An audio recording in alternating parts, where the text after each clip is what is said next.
এবার হলো আমাদের 18 নম্বরে এখানে কি বলেছে।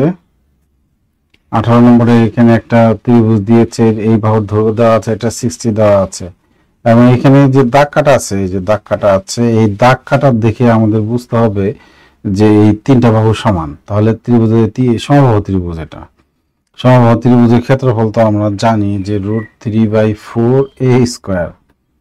তাহলে কি √3/4a মানে 2 স্কয়ার মানে 4, 4 4 কাটা গেল, তাহলে √3। কথা তো সত্য, ক্ষেত্রফল √3 বর্গ সেন্টিমিটার। কোণ এ বি সি সমান 65 ডিগ্রি। এ বি সি একটা ত্রিভুজের তিনটা বাহু সমান হলে অর্থাৎ সমবাহু ত্রিভুজ হয়। সমবাহু ত্রিভুজের তিনটা কোণও সমান হয়, একটা 60 হলে এটা 60, এটা 60।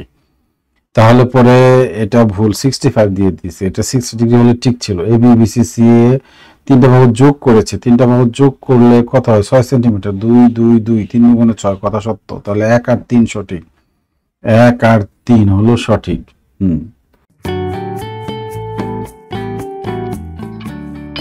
গণিত ক্লাস।